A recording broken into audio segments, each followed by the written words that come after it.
Hello నమస్తే welcome to TV నేను అశోక్. తెలంగాణలో అసెంబ్లీ ఎన్నికలు ముగిసాయి. ఇప్పుడంతా అన్ని పార్టీల కాన్సంట్రేషన్ పార్లమెంట్ ఎన్నికల మీద పడ్డాయి. పార్లమెంట్ ఎన్నికలకు కూడా చాలా తక్కువ సమయం ఉంది. మరో 4 నెలల్లో పార్లమెంట్ ఎన్నికలు కూడా జరగబోతున్నాయి. సో ఈ నేపథ్యంలో బీఆర్ఎస్, కాంగ్రెస్, బీజేపీ ఎవరి వ్యూహాలు వాళ్ళు ముందు పెడుతూ ఉన్నాయి. అయితే కాంగ్రెస్ పార్టీ ఎలాగైతే అధికారం సాధించిందో మెజార్టీ స్థానాల్లో మళ్ళీ తెలంగాణలో పార్లమెంట్ ఎన్నికల్లో కాంగ్రెస్ పార్టీ గెలవాలని చూస్తుంది. ఇదే నేపథ్యంలో బీఆర్ఎస్ మళ్ళీ తన ఉనికి చాటుకోవాలని ప్రయత్నిస్తుంటే బీజేపీ మాత్రం సాధ్యమైనన్ని ఎంపీ స్థానాలు గెలవాలని ప్రయత్నిస్తుంది. సో తెలంగాణలో ఎంపీ స్థానాలకు సంబంధించి, పార్లమెంట్ ఎన్నికలకు సంబంధించి ఏ పార్టీకి ఎంత ఎడ్జ్ ఉంటుంది, కాంగ్రెస్ పార్టీ ప్రభావం ఎంపీ ఎలక్షన్స్లో కూడా అంతే కంటిన్యూ అవుతుందా, బీజేపీ ప్రభావం ఏ మేరకు ఉంటుంది, వీటన్నిటి గురించి ఈరోజు మనతో మాట్లాడడానికి ఈరోజు డిస్కషన్లో పార్టిసిపేట్ చేస్తున్నారు అనలిస్ట్ నిఖిల్ గారు. నిఖిల్ గారు నమస్తే, వెల్కమ్ టు టీవీ.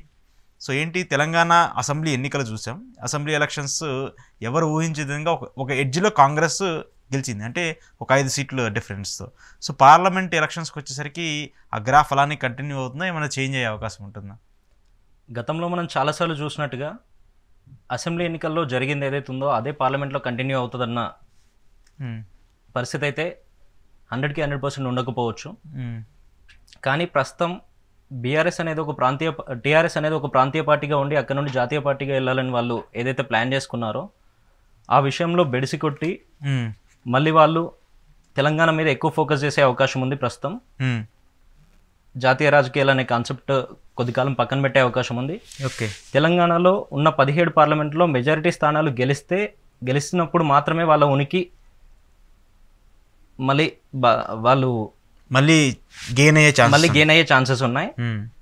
సో ప్రస్తుతానికి నిన్న మొన్న జరిగిన అసెంబ్లీ సెషన్స్లో కూడా మనం చూసాం, టీఆర్ఎస్ డే 1 కౌంటర్ అటాక్స్ మొదలుపెట్టింది. ప్రస్తుతానికి గత ఎన్నికల్లో చూస్తే 17 పార్లమెంట్లకు మన దగ్గర ఉన్న 17 సీట్లకు జరిగిన ఎన్నికల్లో 4 బీజేపీ గెలిచింది, 3 సీట్లలో కాంగ్రెస్ గెలిచింది, 2 సీట్లు బొటాబొట్టి మెజార్టీతో, చాలా తక్కువ మెజార్టీతో టీఆర్ఎస్ బయటపడింది. టీఆర్ఎస్ అధికారంలో ఉన్నప్పటికీ 2014 నుండి 2023 వరకు దాదాపు 9.5 సంవత్సరాలు పరిపాలనలో ఉన్నప్పటికీ గత ఎన్నికల్లో అసెంబ్లీలో మన దగ్గర ఉన్న 119 స్థానాల్లో 88 సీట్లు, అన్ని సీట్లు గెయిన్ చేసినప్పటికీ పార్లమెంట్కి వచ్చేసరికి దాదాపుగా సగం సీట్లలో ఓడిపోయింది. ప్రాంతీయ పార్టీగా వాళ్ళు ఎస్టాబ్లిష్ అయిన చోటే ఓడిపోయిన దాఖలాలు మనం చూసినాం. దాంట్లో టీఆర్ఎస్ ఉత్తర తెలంగాణలో చాలా బలంగా ఉంది అని అందరూ అనుకున్న చోట 2 పార్లమెంట్ సీట్లు టీఆర్ఎస్ కోల్పోయింది. కరీంనగర్లో వాళ్ళు ఓడిపోయారు, నిజామాబాద్లో ఓడిపోయారు. అనూహ్యంగా బీజేపీ 4 సీట్లు గెలిచి ఎవరు ఊహించని రీతిలో ముందుకొచ్చింది. ప్రస్తుతం రీసెంట్గా జరిగిన శాసనసభ ఎన్నికల్లో 8 అసెంబ్లీ స్థానాలకే వాళ్ళు పరిమితమైనప్పటికీ రానున్న ఎలక్షన్లో మెజారిటీ సీట్లు గెలవాలన్న ఆలోచనతో వాళ్ళు పనిచేస్తూ ఉన్నారు. సో ఏంటి, ఇప్పుడు బీజేపీ ఇంపాక్ట్ ఖచ్చితంగా ఉంటుందని మీరు చెప్తున్నారు. సో బీజేపీకి సంబంధించి గతంలో 4 సీట్లు గెలిచారు వాళ్ళు. సో ఇప్పుడు అదే కంటిన్యూ అవుతుంది, ఎందుకంటే అసెంబ్లీ ఎన్నికలకు సంబంధించి కూడా బీజేపీ తన గ్రాఫ్ని అనూహ్యంగా 16%కి పెంచుకుంది. గతంలో ఏదైతే 6% ఉందో ఇప్పుడు దాదాపు 16% వరకు వెళ్ళింది. ఎంపీ స్థానంలో, అంటే పార్లమెంట్కి సంబంధించిన ఎన్నికలు అది మరింత పెరిగే అవకాశం ఉంటుంది అంటారా? తప్పకుండా ఉంటుంది. అసెంబ్లీ ఎన్నికలకు వచ్చేసరికి ప్రాంతీయ పార్టీగా బలంగా ఉందనుకున్న టీఆర్ఎస్ లోకల్ ఎజెండాని ముందు పెట్టింది. లోకల్ ఎజెండా పైన డిస్కషన్ ఎక్కువ జరిగినప్పటికీ టీఆర్ఎస్ ఆశించిన ఫలితం రాలేదు. ఒకప్పటి టీఆర్ఎస్, ప్రస్తుత బీఆర్ఎస్. కానీ ప్రస్తుతానికి వచ్చేసరికి పార్లమెంట్ ఎలక్షన్లో నేషనల్ వైజ్ ఎజెండా జనాల ముందుకు వస్తుంది కాబట్టి బీజేపీ గ్రాఫ్ పెరిగే అవకాశమే ఎక్కువ ఉండే పరిస్థితి ఉంది. ఓకే, కాంగ్రెస్ పరిస్థితి ఎలా ఉంటుంది అంటారు? కాంగ్రెస్ రాష్ట్రంలో అధికారంలో ఉన్నప్పటికీ టీఆర్ఎస్కి గట్టి పోటీ ఇచ్చే అవకాశం అయితే ఉంటుంది. అంటే బీజేపీయే, అంటే ఒకసారి ఇక్కడ మనం చూసుకుంటే 3 పార్టీలు, ప్రధాన 3 పార్టీలు బీఆర్ఎస్, బీజేపీ, కాంగ్రెస్. ఇప్పుడు ఆల్రెడీ కాంగ్రెస్ అధికారంలో ఉంది, వాళ్ళకి మెజార్టీ సీట్లు సాధించే అవకాశం ఉంటుంది. బీఆర్ఎస్ సెకండ్ లార్జెస్ట్ పార్టీ ఉంది, అపోజిషన్ పార్టీగా ఉంది. సో ఈ రెండింటి మధ్య టఫ్ ఫైట్ ఉంటుందా? వీళ్ళిద్దరి మధ్య బీజేపీ కూడా? బీఆర్ఎస్ 2వ అతిపెద్ద పార్టీగా ఉన్నప్పటికీ ప్రస్తుత శాసనసభలో మనం తెలంగాణని 3 పార్టీలుగా విభజించి చూస్తే ఉత్తర తెలంగాణ, దక్షిణ తెలంగాణ, సెంట్రల్ తెలంగాణ. ఉత్తర తెలంగాణ టీఆర్ఎస్కి ఆయుపట్టు లాంటిది.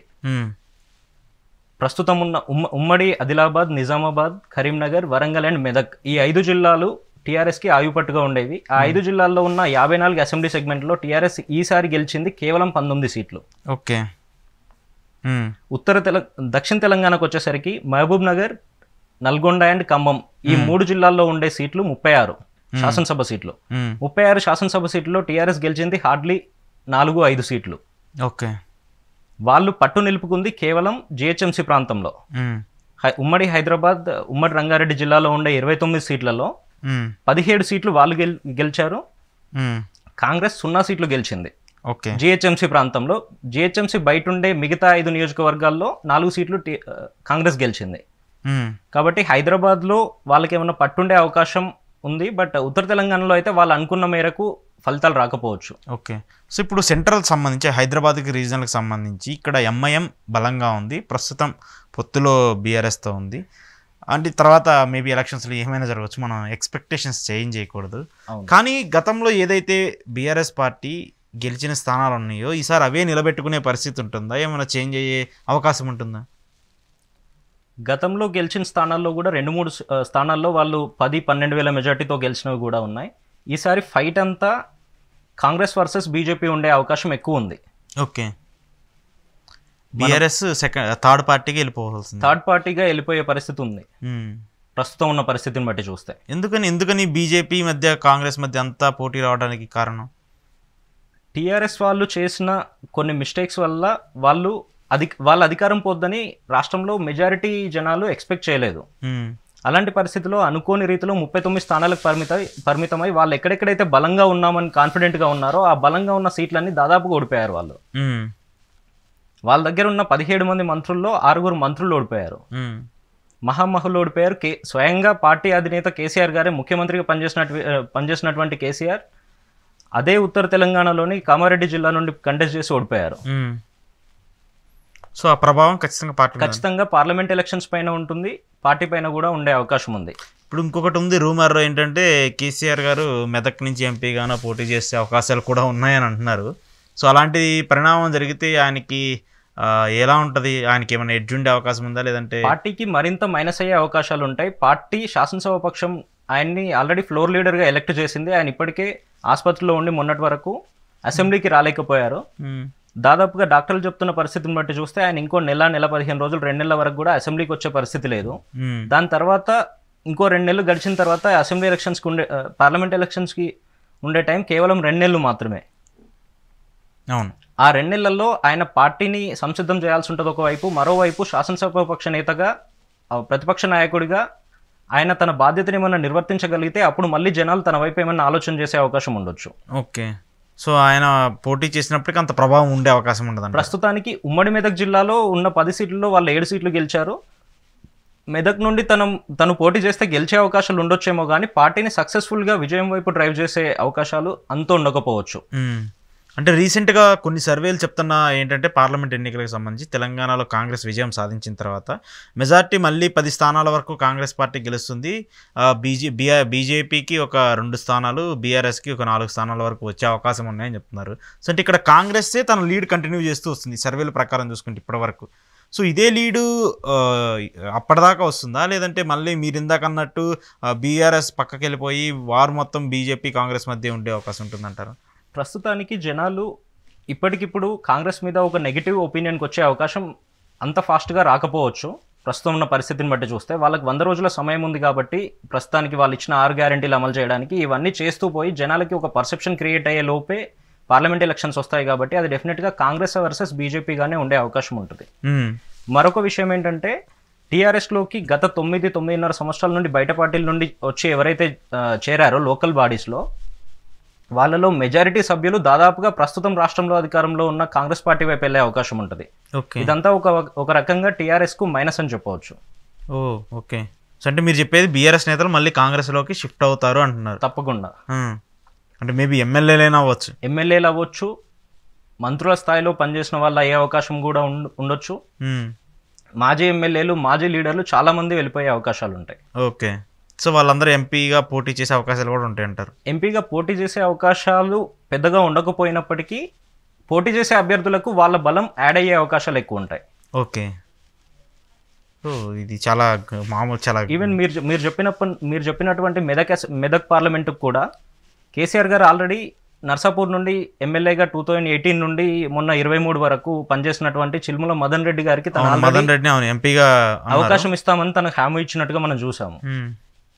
సో ప్రస్తుతానికి కేసీఆర్ గారే ఎంపీగా పోటీ చేస్తే గజ్వేల్ రిజైన్ చేయాల్సి ఉంటుంది. అవును. రిజైన్ చేస్తే మళ్ళీ అక్కడ ఒక బై ఎలక్షన్, అక్కడే క్యాండిడేట్ని పెడతారు. ప్రస్తుతానికి వాళ్ళకున్న పరిస్థితి ఏంటి, వీటన్నిటి మీద వాళ్ళు ఇంకా ఎక్కువ గ్రౌండ్ వర్క్ చేయాల్సిన అవసరం ఉంది. అంటే ఇక్కడ ఒక న్యూస్ గజ్వేల్ టాపిక్ వచ్చింది కాబట్టి గజ్వేల్కి సంబంధించి ఆయన మళ్ళీ అసెంబ్లీకి రిజైన్ చేసి పార్లమెంట్ ఎలక్షన్స్లో పోటీ చేస్తారని చెప్పేసి ఒక న్యూస్ వస్తుంది.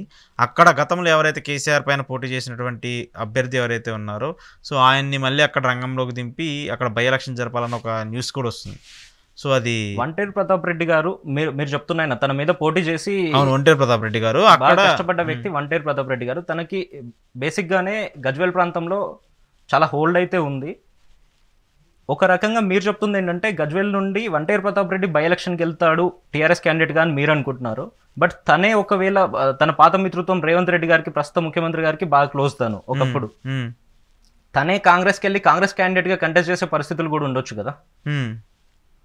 ఉండొచ్చు, ఇక్కడ ఉండొచ్చు అనేది మనం కన్ఫర్మేషన్ చేయలేము. బట్ ఆ న్యూస్ అయితే ఉంటుంది. బట్ ఆ కన్ఫర్మేషన్ ఎందుకంటే ఇప్పుడు చాలా లాయల్టీగా ఉన్న వ్యక్తి ఒంటేరు ప్రతాప్ రెడ్డి గారు మనం చూసుకుంటే ఆ టైంలో బీఆర్ఎస్లో కేసీఆర్తో పాటు కలిసి పనిచేశారు. సో ఈ నేపథ్యంలో ఒకవేళ అలాంటి ఆప్షన్స్ ఉంటే ఏమన్నా మళ్ళీ అక్కడ ఏమన్నా ఇబ్బందులు తలెత్తే అవకాశం ఉంటుందా పార్టీకి? ఖచ్చితంగా వాళ్ళు ఒకవేళ గజ్వేల్ సీటు కూడా ఓడిపోయే పరిస్థితి వస్తే పార్టీ మనుగడకే ప్రశ్నార్థకం అయ్యే పరిస్థితికి వచ్చే అవకాశం ఉంటుంది. గజ్వేల్లో మొన్న అసెంబ్లీ ఎన్నికల్లో మంచి ఓట్ బ్యాంక్ వచ్చింది కేసీఆర్కి, దాదాపు 40,000 వరకు మెజారిటీ వచ్చింది. బట్ వచ్చే ఎలక్షన్స్లో ఉండే క్యాండిడేట్స్ని బేస్ చేసుకొని వచ్చే అవకాశాలు ఉంటాయి. వంటేరు ప్రతాప్ రెడ్డి బయటికి వెళ్తే మాత్రం ఖచ్చితంగా గెలిచే అవకాశాలు ఉంటాయి. సో ఆయన వెళ్ళరా అంటున్నారు మీరు. సరే ఓకే, ఇఫ్ ఇన్ కేస్ అది ఏదేమైనప్పటికీ కాంగ్రెస్కి సంబంధించి కాంగ్రెస్ రేవంత్ రెడ్డి సీఎం అయిన తర్వాత ఇక్కడ ఉన్నటువంటి క్యాడర్ కొంత ఫుల్ జోష్లో ఉందని మనం చెప్పుకోవచ్చు. బట్ అదే కంటిన్యూటీ ఎంతవరకు ఉండే అవకాశం ఉంటుంది? ఎందుకంటే వీళ్ళకి వచ్చినటువంటి మెజారిటీ 64, ఒకటి ఈ కమ్యూనిస్ట్ పార్టీకి సంబంధించి 65. అక్కడ ఉన్నటువంటి మేజర్ సీట్స్ ఒక 5 డిఫరెన్స్ మాత్రమే. సో కొంతమంది మాట్లాడేది ఏంటంటే కాంగ్రెస్ వాళ్ళు బీఆర్ఎస్లోకి వెళ్తారు, బీఆర్ఎస్ వాళ్ళు కాంగ్రెస్లోకి వెళ్తారు, ఇలా కొంత న్యూస్ సర్క్యులేట్ అవుతుంది. మరొకరు ఏంటంటే ఎంఐఎం కాంగ్రెస్ సపోర్ట్ చేస్తారని కూడా అవుతుంది. సో ఒకవేళ ఏంటంటే కాంగ్రెస్ ఎమ్మెల్యేలు చేజారిపోయే అవకాశం ఏమైనా ఉంటుందా? రాష్ట్రంలో అధికారంలో ఉన్నారు కాబట్టి దాదాపుగా వాళ్ళ ఎమ్మెల్యేలు బయటికి వెళ్ళే పరిస్థితి ఉండకపోవచ్చు. సో అపోజిషన్లో ఉన్న ఎమ్మెల్యేలే రూలింగ్ పార్టీకి వచ్చే అవకాశాలు ఎక్కువగా ఉండొచ్చు. సో అదే కంటిన్యూ అవుతుంది. బీఆర్ఎస్ ఎమ్మెల్యేలు ఖచ్చితంగా కాంగ్రెస్లోకి వస్తారంటే వచ్చే అవకాశాలు ఖచ్చితంగా ఉంటాయి. అంటే మేబీ ఒక 3 months 6 months తర్వాత పార్లమెంట్ ఎలక్షన్స్కి ముందే వచ్చే అవకాశాలు ఉండొచ్చు. ఓకే, పార్లమెంట్ ఎలక్షన్స్కి ముందే. ప్రస్తుతానికి హైదరాబాద్ రంగారెడ్డిలో రాష్ట్రానికి ఆయువు పట్టు లాంటి జిహెచ్ఎంసీ ప్రాంతంలో కాంగ్రెస్ పార్టీకి ఎమ్మెల్యేలు లేరు.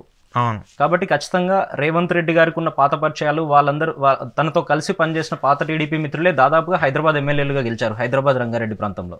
వీళ్ళందరూ మళ్ళీ వెళ్తేనే కాంగ్రెస్ పార్టీ జిహెచ్ఎంసీ ప్రాంతంలో మంచి ఓట్ బ్యాంక్ సాధించే అవకాశాలు ఉంటాయి. ఓకే, సో జిహెచ్ఎంసీలో గెలవడానికైనా ఖచ్చితంగా వాళ్ళని తీసుకునే అవకాశాలు ఉంటాయి. అంటే గతంలో చూసుకుంటే చాలామంది కాంగ్రెస్లో గెలిచిన వాళ్ళందరూ బీఆర్ఎస్లోకి వచ్చారు. ఆ బీఆర్ఎస్ నేతలు మళ్ళీ కాంగ్రెస్లో తీసుకునే అవకాశం ఉండదు కదా, అది నా క్వశ్చన్. ఫస్ట్ నుండి ఎవరైతే బీఆర్ఎస్లో ఉన్నారో అలాంటి వాళ్ళు ఎవరు ప్రస్తుతం జిహెచ్ఎంసీ ప్రాంతంలో ఎమ్మెల్యేలుగా లేరు. అందరూ టీడీపీ నుండో కాంగ్రెస్ నుండో వచ్చిన వాళ్ళు మాత్రమే అధికారంలో ఉన్నంతసేపు టీఆర్ఎస్తో ఉన్నారు. ప్రస్తుతం వాళ్ళందరూ మళ్ళీ బ్యాక్కి వెళ్ళిపోయే అవకాశం కూడా ఉంటుంది కదా. సో ఇక్కడ ఏంటి మహేశ్వరంకి సంబంధించి సబితాయిందర్ రెడ్డి గారు కానివ్వండి, ప్రస్తుతం చేవెళ్ళ పార్లమెంట్ ఉంది. సపోజ్ చేవెళ్ళ పార్లమెంట్లో కాంగ్రెస్ పార్టీకి వాస్తవానికి ఒక బలమైన నాయకులు లేడు. సబితాయిందర్ రెడ్డి గారు ఒకవేళ కాంగ్రెస్ పార్టీలోకి వెళ్ళే అవకాశం ఉంటే వాళ్ళ కొడుకు కార్తీక్ రెడ్డికి చేవెళ్ళ పార్లమెంట్ నుంచి అవకాశం కల్పించే పరిస్థితి ఉంటుంది కదా. ఉంటుంది. బట్ నేను అదే అనేది ఉంటుంది అనేది వేరు. డైరెక్ట్గా ఎందుకంటే ఇప్పుడు ఎమ్మెల్యేలు ఇన్నిసార్లు పార్టీలు మారినప్పుడు ఆ పార్టీకి కూడా కొంత వాల్యూస్ ఉంటాయి కదా. చేంజెస్ని యాక్సెప్ట్ చేసే విధంగా ఉండకూడదు కదా, ప్రజలు దాన్ని యాక్సెప్ట్ చేయరు కదా. దాన్ని ఆ ఒక్క కోణంలోనే మనం చూడలేము. 2014లో టీఆర్ఎస్ పార్టీ గెలిచింది కేవలం 63 స్థానాలు. ఆ తర్వాత చాలా మంది టీడీపీ వాళ్ళని, చాలా మంది కాంగ్రెస్ వాళ్ళని టీఆర్ఎస్ వాళ్ళు తీసుకున్నప్పటికీ 2018లో జనాలు ఆ పరిస్థితిని యాక్సెప్ట్ చేసి టీఆర్ఎస్కి మళ్ళీ 88 స్థానాలు గట్టబెట్టారు. ఓకే, ప్రస్తుతం కూడా అలాంటి అవకాశం ఉంటుంది. అంటే పార్టీ చేంజింగ్ ప్రజలు పట్టించుకోరు అంటారు మీరు? పెద్దగా పట్టించుకోకపోవచ్చు. సో అంటే ఆ కన్సిడరేషన్ యాక్సెప్ట్ చేస్తారు, జనాలు యాక్సెప్ట్ చేసేస్తారు. సో ఎంతసేపు ఎమ్మెల్యేల పని విధానాన్ని ప్రజలు ఎక్కువ చూస్తున్నట్టుగా ప్రస్తుతం రీసెంట్గా వచ్చిన ఫలితాలను బట్టి మనం ఒక అంచనాకి రావచ్చు. ఓకే, సో ఆ ఎఫెక్ట్ ఖచ్చితంగా పార్లమెంట్ ఎలక్షన్స్ మీద ఉంటుంది. సో ఓవరాల్గా మీ ఎక్స్పెక్టేషన్ ప్రకారం, మీ ప్రెడిక్షన్ ప్రకారము రేపు అంటే ఇప్పటివరకు మీరు గ్రాఫ్ చూస్తూ వచ్చారు, గతంలో 2019 కానివ్వండి, 2014 కానివ్వండి, సో ఈ రెండు కన్సిడర్ చేసుకొని 2024లో ఏ పార్టీ ఎక్కువ మెజార్టీ సాధించే అవకాశం ఉంటుంది అంటారు? ప్రస్తుతం ఉన్న పరిస్థితి ప్రకారం ఏ పార్టీకి ఎన్ని సీట్లు వస్తాయని ఇప్పుడే చెప్పలేము. ఎందుకంటే చాలా మంది ఎమ్మెల్యేలు, చాలా మంది కీ లీడర్స్ పార్టీలు షఫల్ అయ్యే అవకాశం ఉంటుంది ప్రస్తుతం. కాబట్టి వాళ్ళందరూ షఫల్ అయిన తర్వాత ఎలక్షన్ దగ్గరలోకి వచ్చిన తర్వాత ఏమైనా చెప్పడానికి అవకాశం ఉండొచ్చు. బట్ పార్టీల వారీగా చూస్తే బీజేపీ వర్సెస్ కాంగ్రెస్ ఎక్కువ ఫైట్ కనబడే అవకాశం ఉంటుంది. Okay, first place, second BJP, third BRS ఉండొచ్చు. ఓకే, సో అంటే మీరు చెప్తున్నట్టు ప్రకారం యాజ్ ఇట్ ఈస్ గా మళ్ళీ మెజార్టీ కాంగ్రెస్కి వచ్చే అవకాశం ఉంది. ఓకే, సో రేవంత్ రెడ్డి ఎలా ఉంది? ఆయన చూసాం మనం ఇప్పటికీ 15 days 20 days అవుతుంది ఆయన ఓత్ టేకింగ్ తీసుకొని. సో ఆ కన్సిడరేషన్ ఎలా ఉంది గతంలో ఉన్నటువంటి దానికి ఇప్పుడున్న దానికి? తను తీసుకునే ఇప్పటి వరకు తీసుకున్న చిన్న చిన్న నిర్ణయాలన్నీ కూడా వాటన్నిటి మీద ఇప్పుడే ఒక అంచనాకి రావాల్సిన పరిస్థితి అయితే లేదు. ఇప్పుడే ఒక అంచనాకి రాలేము. తనకు అట్లీస్ట్ ఒక నెలన్నర 2 నెలల వరకు బ్రీతింగ్ పీరియడ్ ఇస్తే తన పరిపాలన మీద ఏమైనా కమెంట్ చేయడానికి అవకాశం ఉంటుంది. ఇప్పుడు ఉన్నట్టుగా కన్సిడరేషన్ ఓకే, ఇప్పటి వరకు అయితే పాజిటివ్ వేలోనే వెళ్తున్నట్టుగా కనిపిస్తుంది. అంటే ఎందుకంటే చాలా మంది అధికారం చేపట్టిన వెంటనే కొంతమంది హామీలు అంటే జస్ట్ పేపర్ల మీద సంతకాలు పెట్టేస్తారు, వదిలేస్తూ ఉంటారు. వాటి మనం చాలా చూసాం, గతంలో చాలా మంది చేసిన పరిస్థితి ఉంది. కాంగ్రెస్ వాళ్ళు కూడా 6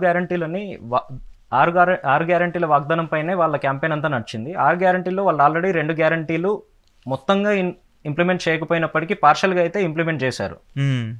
ఫ్రీ బస్సులు అవ్వచ్చు, గ్యాస్కి సంబంధించిన దాని మీద ఇంకా డిస్కషన్ నడుస్తూ ఉంది. ఈ 6 గ్యారంటీల్లో ఇంకొక 2 గ్యారంటీలు కూడా ఈ నెలాఖరికి ఇంప్లిమెంట్ చేస్తామని వాళ్ళు బలంగా వాళ్ళ మంత్రులు చెప్తా ఉన్నారు ప్రెస్ మీట్లలో. సో అది కన్సిడరేషన్కి తీసుకునే అవకాశం ఉంటుంది. సో అదైతే కంటిన్యూ చేస్తారు. సో మీరు చెప్పిన ప్రిడిక్షన్ ప్రకారం అయితే మళ్ళీ కాంగ్రెస్కి ఎడ్జ్ ఉంటుంది తెలంగాణ పార్లమెంట్ ఎలక్షన్స్కి సంబంధించి. అవును, కాకపోతే ఏంటంటే ఇక్కడ ఒక షాకింగ్ విషయం, ఇక్కడ లోకల్ పార్టీగా ఉన్నటువంటి టీఆర్ఎస్ థర్డ్ ప్లేస్ ఉంటుంది అంటున్నారు. ప్రస్తుతం ఉన్న పరిస్థితిని బట్టి థర్డ్ ప్లేస్ ఉండే అవకాశమే ఉంది. ఏపీకి సంబంధించి ఏమైనా చెప్పగలరా? ఏపీకి సంబంధించి పరిస్థితి ఎలా ఉండబోతుంది? మళ్ళీ జగన్మోహన్ రెడ్డి గారు రావచ్చేమో. మళ్ళీ జగన్ చాలా మంది క్యాండిడేట్లను చేంజ్ చేస్తారని వింటా ఉన్నాం మనము. ప్రస్తుతం ఉన్న అభ్యర్థుల మీద చాలా నెగిటివ్ ఉందని కూడా రకరకాలుగా వింటా ఉన్నాము. అభ్యర్థులను చేంజ్ చేసే అవకాశం ఉంటే ఖచ్చితంగా జగన్మోహన్ రెడ్డికి అవకాశాలు ఉంటాయి. మళ్ళీ ఆల్రెడీ చేంజ్ చేస్తున్నారు. ఆల్రెడీ కొన్ని చోట్ల 11 మందిని ఇప్పటికే చేంజ్ చేశారు. మిగతా 40 నియోజకవర్గ వరకు చేంజ్ చేసే అవకాశం, చేంజ్ చేస్తే తప్పకుండా మళ్ళీ అధికారంలోకి వచ్చే అవకాశం ఉంటుంది. జనసేన టీడీపీ అలయన్స్ ఏమన్నా వర్కౌట్ అయ్యే అవకాశం ఉంటుంది? బలమైన ప్రతిపక్షంగా తయారయ్యే అవకాశం ఉంది. బలమైన ప్రతిపక్షం మళ్ళీ ప్రతిపక్షమే, బలమైన ప్రతిపక్షం. సో అంటే మెజార్టీ అంటే కొంత గ్రాప్ చేసి, అంటే ఆయన గతంలో వచ్చినటువంటి 151 ఈసారి చాలా డౌన్ఫాల్ అయ్యే అవకాశం ఉంటుంది అంటారు. నెంబర్ ఆఫ్ సీట్స్ తగ్గినా కూడా అధికారంలోకి రావడానికి కావాల్సిన మెజారిటీని అయితే తను సాధిస్తారని అనుకుంటున్నాను. ఖచ్చితంగా ఆ మెజార్టీ వస్తుంది. ఖచ్చితంగా 90 వరకు రావాలి మెజార్టీకి. ఆ 90 స్థానాల్లో జగన్మోహన్ రెడ్డి సాధిస్తారు. అవును. సో పార్లమెంట్ ఎన్నికలకు సంబంధించి ఉన్నటువంటి 17 అసెంబ్లీ స్థానాలకు, పార్లమెంట్ స్థానాలకు సంబంధించి ఎవరు యాస్పిరెంట్స్ చాలామంది ఉన్నారు ఇప్పటికే, బీజేపీకి, బీఆర్ఎస్కి, అలాగే కాంగ్రెస్ సంబంధించి. కాంగ్రెస్ అయితే ఎక్కువ పోటీ కనబడుతుంది. సో మీ అనాలిసిస్ ప్రకారం, మీ ప్రిడిక్షన్ ప్రకారం ఈసారి ఏ నియోజకవర్గం నుంచి ఎవరు పోటీ చేసే అవకాశం ఉందంటారు? రాష్ట్రంలో అధికారంలో ఉన్నారు కాబట్టి కాంగ్రెస్ పార్టీ నుండి పోటీ ఉండడం సహజమే. ప్రస్తుతానికి ఆదిలాబాద్ నుండి చూస్తే ఆదిలాబాద్ ఒక ఎస్టీ రిజర్వ్డ్ కాన్స్టిట్యున్సీ. ప్రస్తుతం సిట్టింగ్ సభ్యుడిగా బీజేపీ ఎంపీ స్వయం బాపురావు ఉన్నారు. గతంలో తుడుందెబ్బ అని ఆదివాసీ హక్కుల పోరాట సమితికి అధ్యక్షుడిగా పనిచేసి ఆ బేస్తోనే తను ఎలక్షన్ గెలిచారన్నది మనం అందరం చూసాం. ప్రస్తుతానికి బీజేపీ సిట్టింగ్ క్యాండిడేట్ని మార్చకుండా స్వయం బాపురావుకి మరొకసారి అవకాశం ఇచ్చే పరిస్థితి ఉంది. ఓకే, తను కానట్టయితే తన ప్లేస్లో రమేష్ రాథోడ్ అని గతంలో టీఆర్ఎస్లో ఉన్నటువంటి అతనికి అవకాశం ఇచ్చే పరిస్థితి ఉంది. కానీ అది ప్యూర్లీ ఆదివాసీల సీటు కాబట్టి రమేష్ రాథోడ్ లంబాడా కమ్యూనిటీకి సంబంధించిన వ్యక్తి కాబట్టి తనకు అవకాశాలు అంతగా ఉండకపోవచ్చు. స్వయం బాపురావుని మళ్ళీ కంటిన్యూ చేసే అవకాశం ఉంది. టీఆర్ఎస్ విషయానికి వస్తే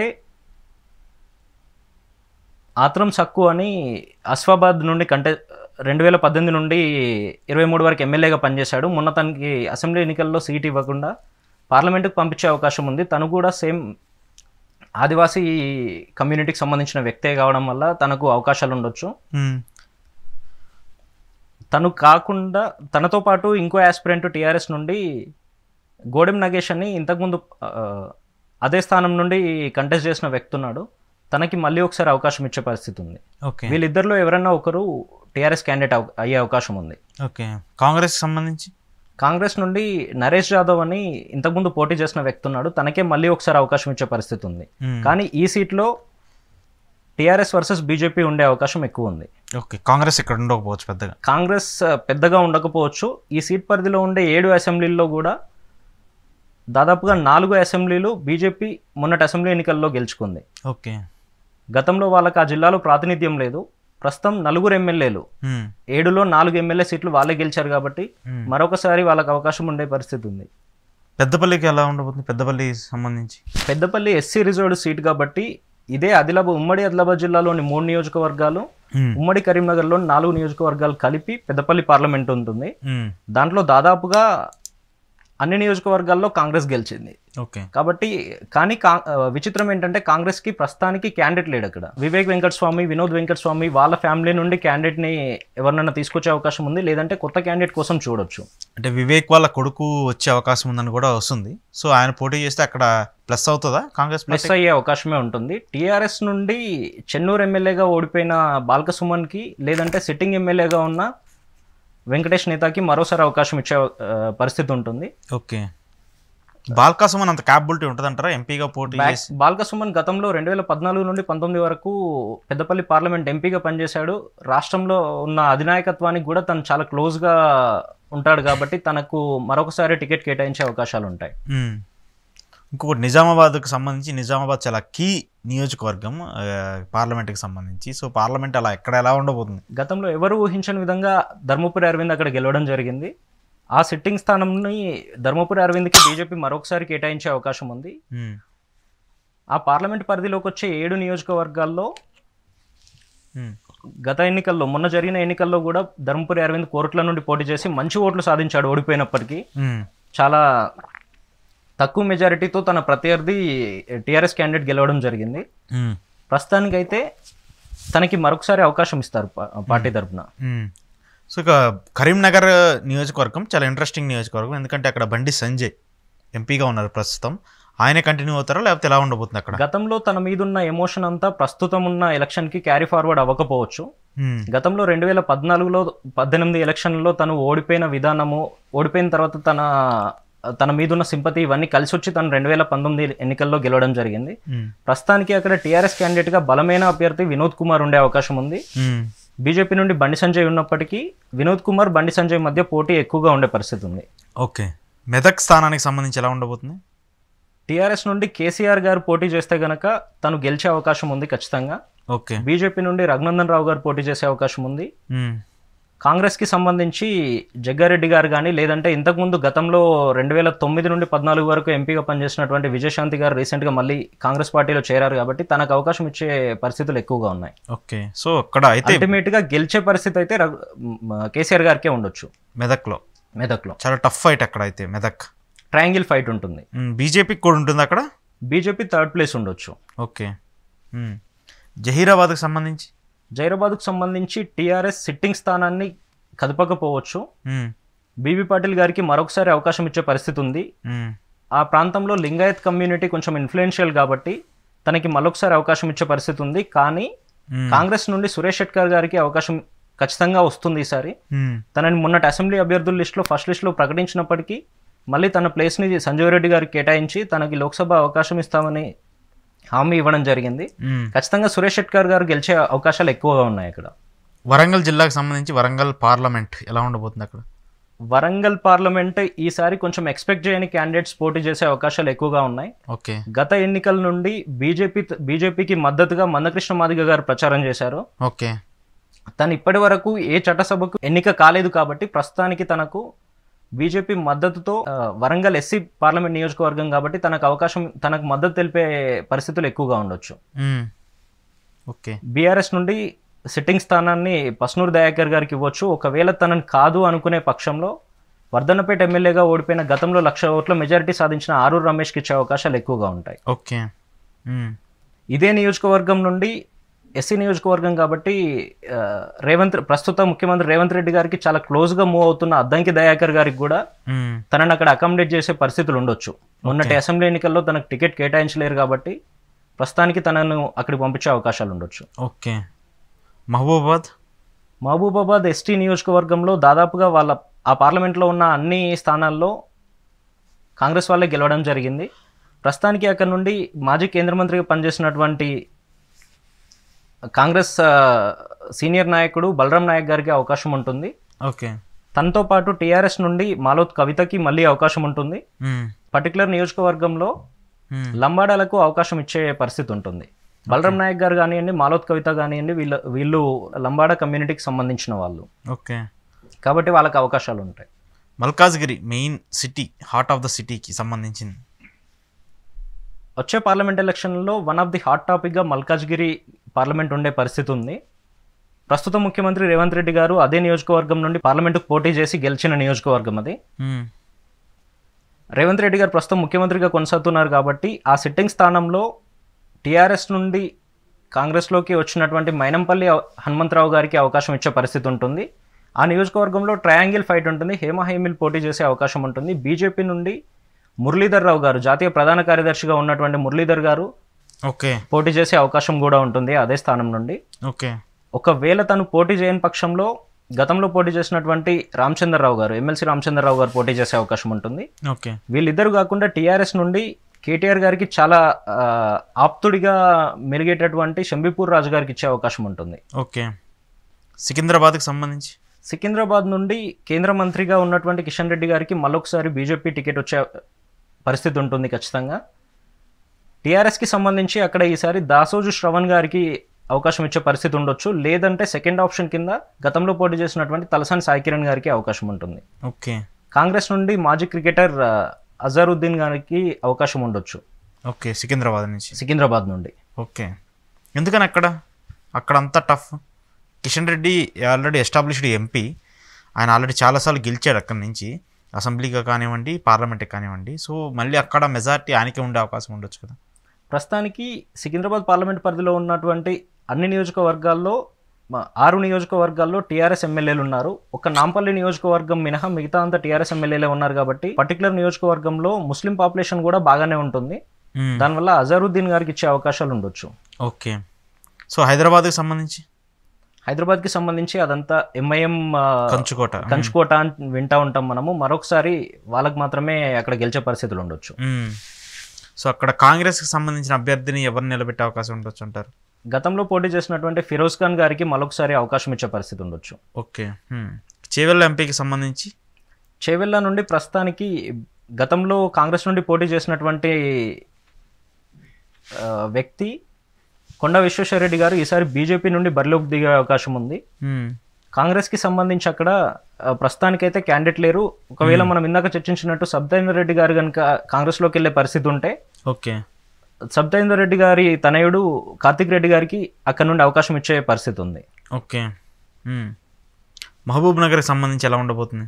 మహబూబ్ నగర్ జిల్లాను ఈసారి దాదాపుగా ఉన్న 14 అసెంబ్లీల్లో 12 అసెంబ్లీలు కాంగ్రెస్ వాళ్ళు క్లీన్ స్వీప్ చేశారు కాబట్టి సీఎం గారి సొంత నియోజకవర్గం కాబట్టి ఖచ్చితంగా సీఎం గారి అసెంబ్లీ కూడా ఇదే పార్లమెంట్ నియోజకవర్గంలోకి వస్తుంది కాబట్టి కాంగ్రెస్ వాళ్ళు గెలిచే పరిస్థితులు ఎక్కువగా ఉంటాయి. కాంగ్రెస్ నుండి ఏఐసీసీ సెక్రటరీగా రాహుల్ గాంధీ గారికి అత్యంత ఆప్తులుగా ప్రస్తుతం ఉన్నటువంటి వంశచంద్ర రెడ్డి గారికి అవకాశం ఉంటుంది.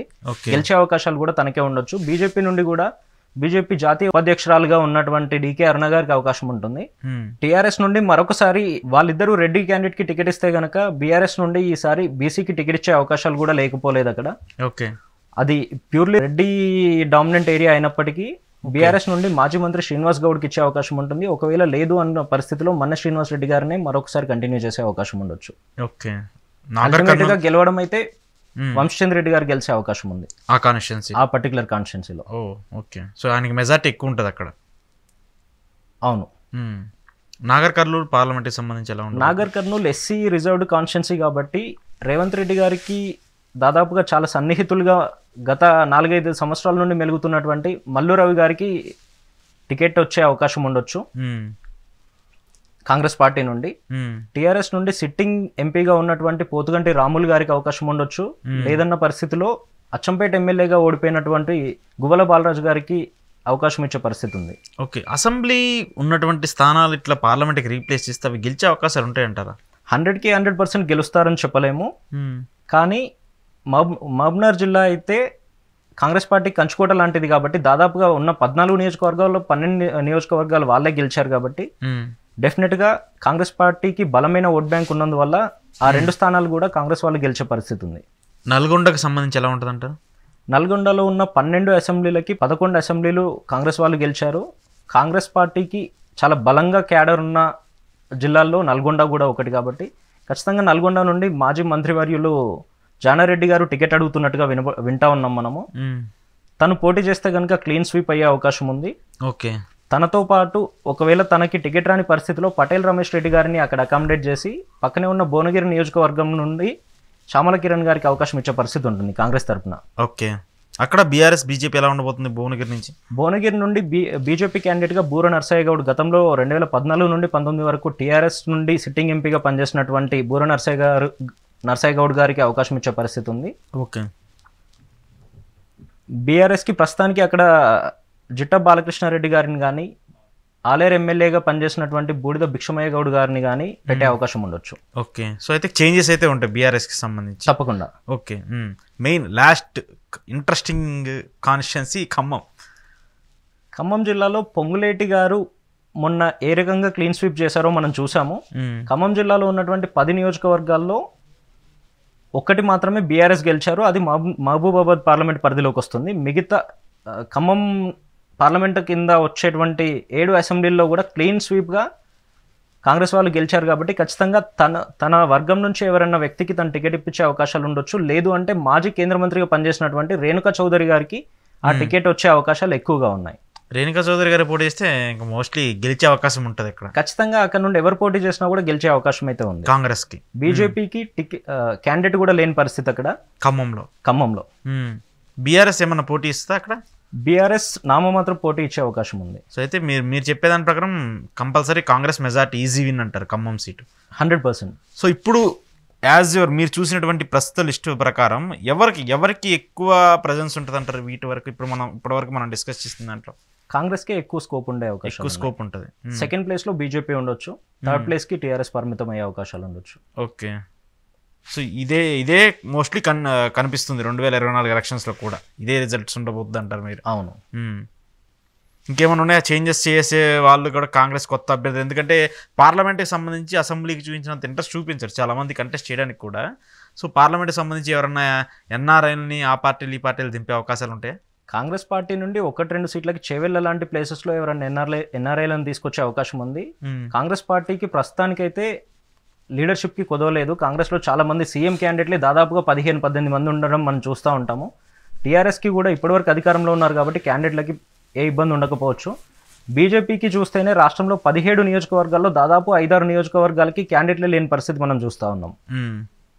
దక్షిణ తెలంగాణకు సంబంధించి వాళ్ళకి దాదాపుగా ఖమ్మంలో క్యాండిడేట్ లేరు, మహబూబాబాద్లో క్యాండిడేట్ లేరు, తర్వాత వరంగల్లో కూడా బలమైన అభ్యర్థి ఎవరూ లేరు.